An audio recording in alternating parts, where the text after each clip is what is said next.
Welkom by week 3 van Vryheid om te volg. Ons staan hierdie week bietjie stil by leef in liefde. Ek dink een van die grootste misverstande van vandag is dat mense dink liefde is 'n gevoel. Ons sit dalk met die gedagtes, as ek dit voel, dan is dit liefde. En as ek dit nie voel nie, dan is dit nie. En dit maak dan dat baie mense baie vinnig onttrek. Ons kultuur sê ook, volg jou hart. Maar Jesus leer vir ons iets anderste.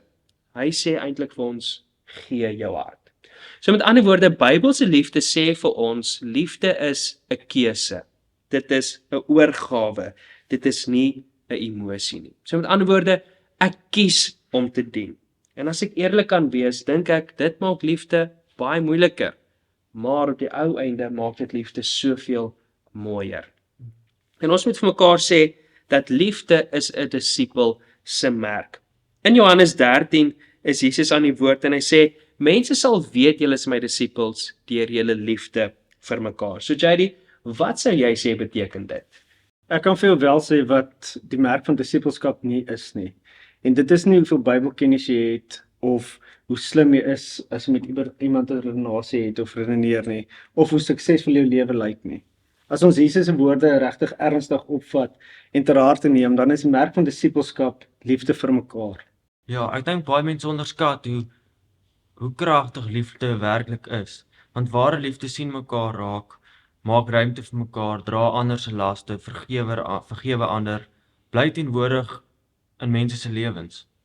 En dis belangrik. Jesus praat nie net van om oppervlakkig en nice te wees, jy weet, of wees net vriendelik nie. Maar dit beteken werklik om vir jou, dit kos werklik van jou iets om basies, hoe kan ek sê, jouself oor te gee in liefde. Van op die einde van die dag kos liefde vir jou iets. So as ek julle dan reg verstaan, sê julle dat liefde lyk soos om ander te dien. Dit herinner my aan Galasiërs 5 vers 13, waar Paulus sê, ons het nou die vryheid ontvang, maar ons moet dit nie gebruik om ons eie begeertes te bevredig nie, maar om ander mense te dien. So, Aldo, wat is jou take op dit? Het is eintlik countercultural, want ons wêreld sê, doen wat jou gelukkig maak. En die woord sê dat vir ons dat vryheid daar is om ander te dien, wat getuig van liefde. Ja, want as ons kyk, Jesus wys vir ons, die persoon wat die meeste vryheid het, is die persoon wat die meeste, soos Engelse man sou sê, surrender. Want hierdie surrender wys vir ons werklik die liefde van God. Ja, dis vreemd hoe selfgesentreerdheid jou eintlik vasvang, want alles draai konstant om my behoeftes, my gemak, my emosies en my voorkeure, en dit maak die wêreld baie klein. Maar liefde breek jou oop en dit skuif jou fokus van binne af na buite toe. So liefde is nie selfgesentreerdheid nie. En ek dink hierdie volgende stelling is groot.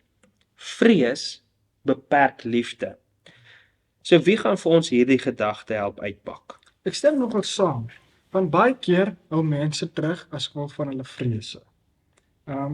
En nie net omdat hulle nie net kan lief kan hê vir ander mense nie, maar as eintlik dat hulle bang is.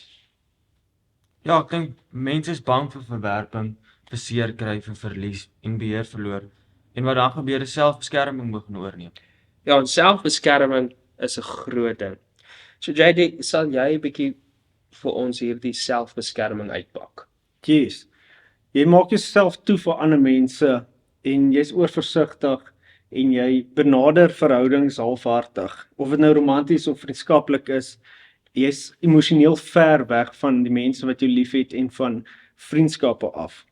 So, wat dink julle sou dan die teenmiddel wees vir hierdie selfbeskerming? Want dit is eintlik maar vrees om lief te hê. Ek dink dit is by 1 Johannes 4 vers 18 wat vir ons die volgende dan sal leer is om te sê dat God se liefde verdryf alle vrees, as ons daarmee kan begin. So dis nie net omdat die liefde veilig voel nie. Dit is nie net omdat ons onsself wil beskerm nie, maar omdat God se liefde ons veilig maak eintlik. Ja, en dit is so belangrik, want nou hoef jy nie meer in beheer van alles te probeer wees om veilig te voel nie. Ja, en as ek hier mag inkom, ek dink dit is waar baie mense vassit. Hulle wil lief hê sonder risiko. Maar liefde neem risiko's. Net soos Jesus het. En dit bring my by die volgende punt as ons praat oor risiko. Daar is 'n disipelskap vraag wat so lyk. what does love require of me? Want dit verander hoe jy elke situasie benader. Hoe sou julle sê pas mens dit doen?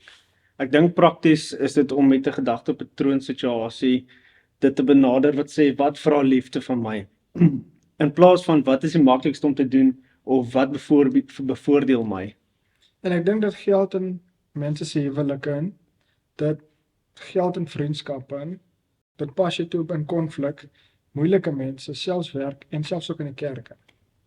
En ek dink dit is belangrik om hier te onthou dat dit nie noodwendig gaan oor people pleasing nie, maar dit gaan daaroor om te gee. Presies.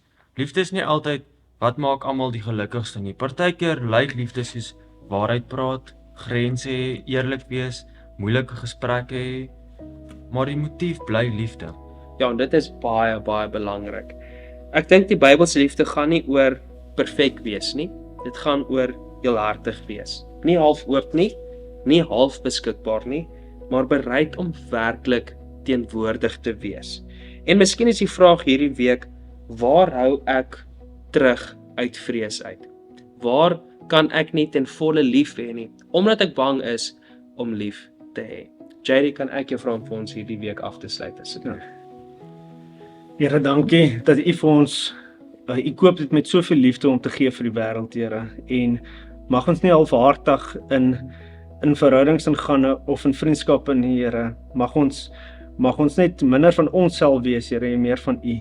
En dat ons daai merk van disippelskap kan dra, Here. En dat ons nie sal omgee hoe ons lewe lyk of sukses in ons lewe of hoeveel kennis ons het noodwendig nie, Here, maar dat ons van onsself regtig net alles kan gee om die liefde daar uit te deel vir die wêreld en vir ander mense. Want op die einde van die dag, Here, liefde kos iets en daar's 'n opoffering wat gemaak moet word of daar's 'n ongemakzone wat jy moet intree om daai liefde te gee, Here. En dit is nie altyd maklik nie, maar dit is nodig en dit is wat U van ons vra. En mag ons gehoorsaam wees in dit om liefde vir mekaar liefde wees vir mekaar, Here, en daai liefde net vir mekaar te gee, sodat dit kan oordra na die volgende persoon toe. Ek bid dit in Jesus naam. Amen. Amen. Jy is dan baie welkom om na bladsy 38 toe te gaan in jou boekie, waar die klein groep vrae is. Dan kan julle lekker bespreek. Dan wil ek jou ook aanmoedig om asseblief getrou hierdie week se dagstukkies te voltooi. Mag dit vir jou regtig tot seën wees. Die Here seën jou ryklik.